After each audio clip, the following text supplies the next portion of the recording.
여러분 혹시 이런 상상해 보신 적 있나요? 내가 평생 지킨 가족이 어느 날 나를 짐이라고 부르는 순간을요. 그날도 저는 그냥 바람 좀 쐬러 나가는 줄 알았어요. 아들이 웃었거든요. 그 웃음이 마지막이었다는 것도 모르고요. 오늘의 사연 시작하겠습니다. 구독과 좋아요를 눌러주시면 여러분에게 따뜻한 기운이 가득 찾아올 거예요. 오늘 하루도 행복하고 기쁜 일만 가득하시길 바랍니다. 저희 영상은 실화 바탕의 재구성 또는 창작된 시나리오를 바탕으로 제작되었으며 시각적인 몰입감을 위해 AI 생성 이미지를 활용했습니다. 따뜻한 마음으로 시청해 주시면 감사하겠습니다. 천천히 엄마, 앉으세요. 바람 쐬러 제가 가자. 잡아드릴게요. 도윤이가 아이고, 다 말했어요. 들어왔네. 아들이 저한테 그렇게 다정하게 말한 게 천천히 얼마만인지 제가 아세요? 잡아드릴게요. 옷 아이고, 다 따뜻하게 입어. 들어왔네. 금방 갔다 와. 며느리 세린이는 말이 천천히 없었죠. 앉으세요. 제가 대신 잡아드릴게요. 제 아이고, 가방을 다 한번 들어왔네. 힐끗 봤어요. 그 낡은 가죽 가방. 천천히 앉으세요. 저는 그냥 제가 잡아드릴게요. 오래된 습관처럼 아이고, 다 들고 들어왔네. 있었거든요. 차가 출발했는데 길이 이상했어요. 동네 공원도 아니고 시장도 아니고 점점 도시가 멀어지고 간판이 낯설어지더니 도윤아 어디 가는 거니? 엄마 그냥 공기 좋은데. 공기 좋은데. 네. 공기는 좋았어요. 그 대신 내 인생이 산소 없이 꺼져가는 기분이 들었죠. 차가 멈춘 곳, 커다란 글씨가 박혀 있었어요. 요양원. 그 순간 저는 숨이 멎는 줄 알았어요. 도윤이는 제 손을 잡고 로비로 데려갔죠. 딱 그때까지는요. 어머님, 잠깐만요. 여기 앉으세요. 서류만. 세린이가 사회복지사에게 낮게 말했어요. 정말 낮게. 그런데요, 그런 목소리가 더 무서운 거 아세요? 인지검사 예약해뒀어요. 요즘 말이 헷갈리시고 혼잣말도 늘어서요. 혼잣말? 제가요? 제가 언제? 저는 도윤이를 쳐다봤어요. 도윤이는 눈을 피했죠. 엄마, 여기서 잠깐만 금방 올게. 도윤이는 그렇게 말했어요. 근데 그 잠깐이 제가 다시 집으로 돌아가기까지 몇 달이 될 줄은 몰랐죠. 도윤이가 제 손을 잡고 있다가 손가락을 하나씩 떼더니 차 문을 열었어요. 도윤아, 이게 무슨 소리니? 엄마, 여기 엄마한테 좋아. 그 말이요. 좋아라는 그 한 단어가요. 마치 제 입을 막는 테이프 같았어요. 세린이는 마지막까지 제 가방을 봤어요. 낡은 가죽 가방. 그 안에 뭐가 있는지. 그때는 모르면서도 본능적으로 노리는 눈빛. 차가 떠났고 저는 주차장에 혼자 남았어요. 세상에, 혼자 남는 것도 이렇게 소리가 나더라고요. 쿵 하고요. 상담실에서 세린이는 웃었어요. 사회복지사 앞에서 더 예쁘게, 더 착하게. 어머님이 요즘 치매 초기 같아서요. 자꾸 집에 가야 한다고 하시고, 전화하면 더 혼란스러워 하시더라고요. 그럼 보호자님 요청으로 면회는 제한하고 연락도 조정할까요? 세린이는 고개를 끄덕였어요. 마치 내 인생을 설정하는 것처럼. 네. 인지검사 결과 나올 때까진 면회와 연락 차단 부탁드려요. 저는 그 자리에서 말이 나오지 않았어요. 소리내면 제가 문제 있는 노인이 될 것 같아서요. 세린이 서명이 종이에 남았어요. 그 서명 하나가 나를 세상에서 지우는 도장이 될 뻔했죠. 며칠 뒤 제가 아끼던 반지가 사라졌어요. 결혼 반지는 아니었지만 그 반지엔 제 젊은 날이 들어 있었거든요. 저기요, 제 반지 못 보셨나요? 할머니 또 그러세요? 어제도 안경 찾으신다고. 또라는 단어가 칼처럼 꽂혔어요. 저는 반지를 잃은 게 아니라 제가 신뢰라는 걸 잃고 있다는 걸 알았죠. 그날 밤 다른 어르신이 속삭였어요. 나도 지갑이 없어졌어. 그 말이 더 무서웠어요. 저는 간호사실로 갔어요. 목소리를 낮추고 최대한 공손히. 제가 물건이 자꾸 없어져서요. 할머니, 불안하시면 약 조절해 드릴까요? 그리고 이런 말씀하시는 것도 기록에 남겨둘게요. 기록. 그 말이 제 목을 조르는 줄 같았어요. 내 억울함이 기록되면 좋잖아요. 근데 여긴 내 억울함이 증상으로 기록되는 곳이었어요. 그날 밤 저는 이불 속에서 스스로에게 말했어요. 여긴 화내면 진다. 기록해둬라. 한 번 더. 여긴 화내면 진다. 기록해둬라. 그리고 저는 작은 수첩을 꺼냈어요. 베개 속에 숨겨두고요. 날짜를 적었죠. 반지가 사라진 날. 간호사가 기록이라 말한 날. 요양보호사가 또 그러세요라 말한 날. 그때부터였어요. 제가 참는 사람에서 기록하는 사람이 된 게 며느리가 면담을 왔어요. 향수 냄새가 먼저 들어오더라고요. 그 향이 칼날처럼 차갑게 느껴졌죠. 어머님, 여기 생활비도 들어가야 하고요. 통장이나 인감은 제가 맡을게요. 어머님은 이제 편하게 계시면 돼요. 편하게. 그 말이 왜 이렇게 잔인하죠? 인감은 왜 내가 맡니? 어머님, 요즘 판단이 흐리시잖아요. 그 말, 그 한마디가 제 인생을 무능으로 찍어 눌렀어요. 도윤이가 영상통화를 했어요. 화면 속에서 그는 착한 아들이었죠. 엄마, 밥 잘 먹어? 거기 선생님들 좋다며. 저는 화면 밖을 봤어요. 도윤이 눈이 자꾸 옆으로 흔들렸거든요. 그때 화면 가장자리에서 세린이 손이 들어왔어요. 끊어. 짧게 손짓. 통화는 바로 끊겼어요. 남은 건 제 심장 소리뿐. 밤이 깊어졌을 때 저는 침대 아래 손을 넣었어요. 낡은 가죽 가방. 손잡이는 닳았고 잠금 장치는 오래되어 뻑뻑했죠. 이 가방은 제가 엄마로만 살기 싫어서 내 이름으로 살아보려고 모아둔 것들의 묶음이었어요. 가방을 열었어요. 안에서 봉투 하나가 나왔죠. 장부라고 적힌 봉투, 그리고 작은 금속 케이스, 인감 도장, USB 하나, 계약서 묶음. 그 순간 저는 알았어요. 내가 버려진 게 아니라 내가 가진 걸 빼앗기 위해 버려졌다는 걸요. 면회가 잡혔다고 했어요. 그러다 취소 문자가 왔죠. 인지검사 결과가 불안정하여. 결과? 나는 본 적도 없는데? 여기선 내 인생의 판정문이 내가 없는 자리에서 써내려가요. 그날 공용전화기 근처에서 어떤 직원이 급하게 걸어가며 말했어요. 보호자한테 전화 왔대. 보호자?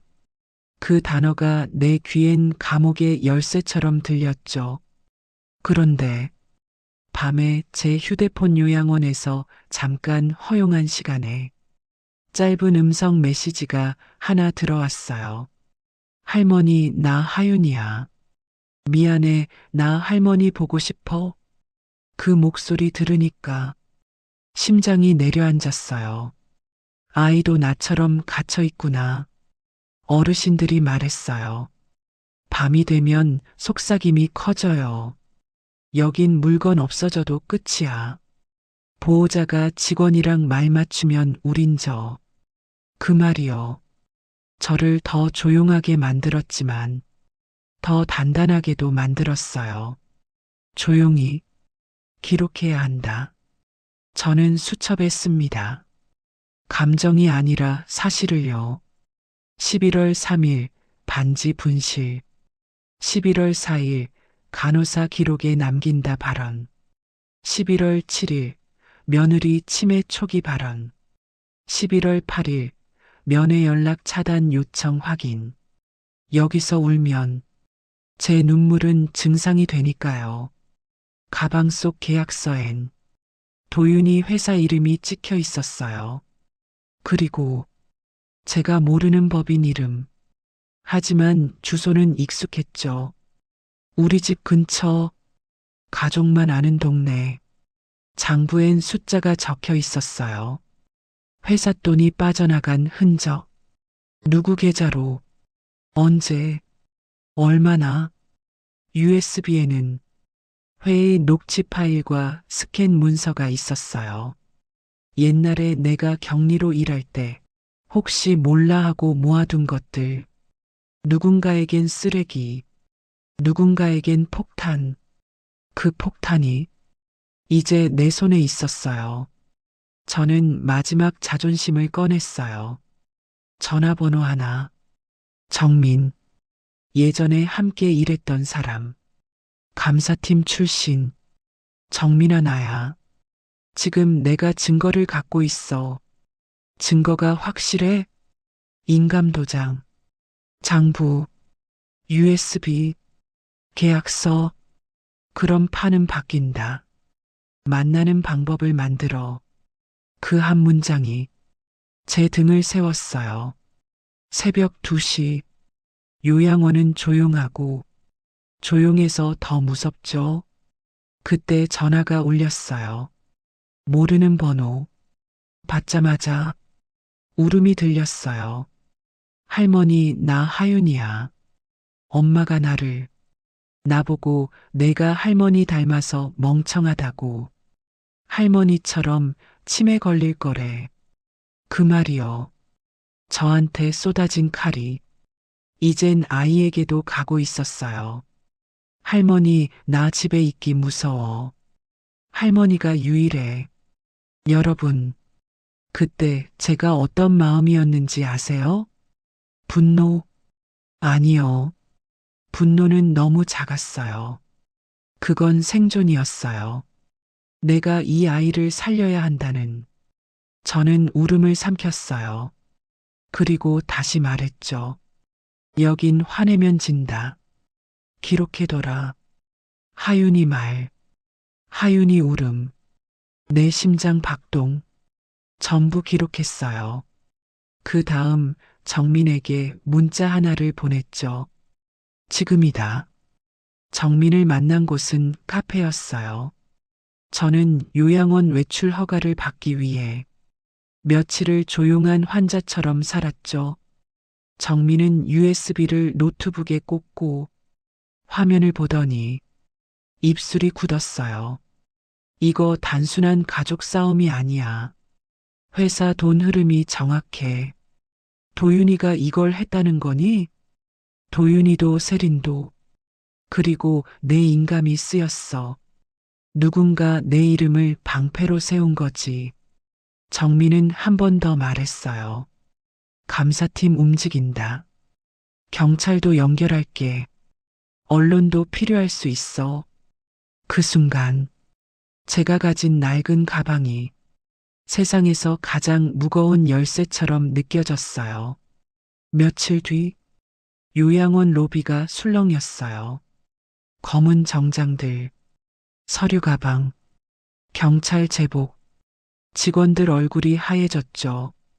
면회 연락 차단 요청서, 인지검사 진행 기록, 물품 분실 관련 민원 기록 전부 제출하세요. 그들이 꺼낸 종이 중에 세린이 서명이 있었어요. 그 서명이 이제는 나를 가두는 도장이 아니라 세린이를 묶는 줄이 되어 있었죠. 그날이었어요. 도윤이가 승진 기념식 겸 성과 발표를 하는 날, 세린이는 새 옷을 입고 웃었겠죠. 우리 집이 올라간다고.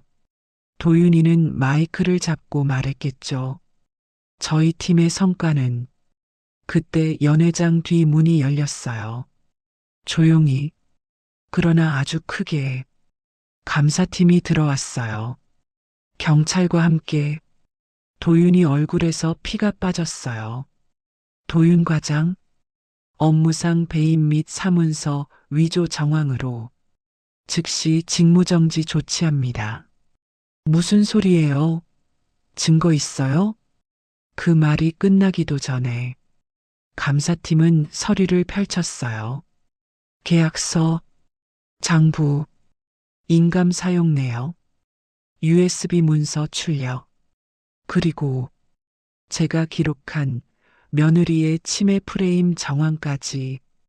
연회장 공기가 갈라졌죠. 축하 꽃다발이 장례식 꽃처럼 보였어요. 세린이는 조사실에서도 끝까지 정상인 척했대요. 하지만요, 기록은 거짓말을 못해요. 면회 연락 차단 요청, 보호자님이 직접 하셨죠.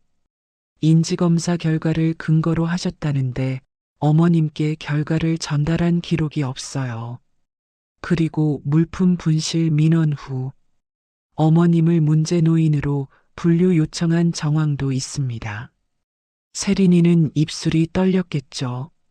그 떨림이 그동안 제가 삼켰던 떨림과 같았을까요? 아니요. 저는 생존이었고 세린이는 몰락이었죠.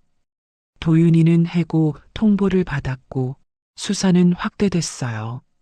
세린이는 도윤이를 탓했겠죠. 도윤이는 세린이를 탓했겠죠. 서로의 손가락이 서로의 목을 조르는 밤이 왔을 거예요. 결국 이혼 서류가 오갔고 손녀 하윤이는 집에서 더 작아졌겠죠. 그 아이는 결국 저에게로 오기로 마음먹었어요. 여러분이 기대하는 장면이 있죠? 그래서 아들이 와서 무릎 꿇고 용서해달라 했다. 그런 거요. 없어요. 저는 그런 장면을 원치 않아요. 도윤이가 사과를 한다고 해도 내가 요양원에서 이른 밤들은 돌아오지 않거든요. 대신 저는 제가 몰래 준비해둔 새 집으로 나왔어요. 작고 조용하고 무엇보다 내 이름이 적힌 집. 거실 한쪽엔 작은 방이 있어요. 이불도 책상도 스탠드도 준비해뒀죠. 왜냐고요? 저는 이미 알고 있었거든요. 언젠가 아이가 나를 찾을 거라는 걸. 학교 앞에서 하윤이를 봤어요. 가방끈을 꼭 잡고 고개를 숙인 아이. 제가 부르자 하윤이가 고개를 들었어요. 하윤아, 할머니 왔어. 하윤이는 그 자리에서 울었어요. 소리내서 참지 않고 할머니 나 무서웠어. 그 말이요. 그 말 하나가 세린이가 씌우려던 치매 프레임보다 더 아팠어요. 무서움은 사라지지 않아요. 다만 함께 견디는 사람이 생길 뿐이죠. 식탁에 따뜻한 국을 올려두고 하윤이 손을 잡았어요. 손녀는 아직도 가끔 잠결에 움찔해요. 그리고 저는 그때마다 다짐해요. 복수는 끝났냐고요? 아니요. 수사는 계속될 거예요. 법은 느리고 상처는 더 느리니까요. 하지만 오늘만큼은 한 숟갈 한 숟갈 우리가 살아나는 날. 그리고 저는 마지막으로 나에게도 하윤이에게도 말해요. 여긴 화내면 진다. 기록해둬라. 이 말은 이제 누군가를 무너뜨리기 위한 칼이 아니라 우리를 지키는 문장입니다. 이야기를 끝까지 들어주신 분이 계시다면 잘 들었다고 댓글 하나만 남겨주세요. 오늘도 함께 해주셔서 감사합니다. 진심으로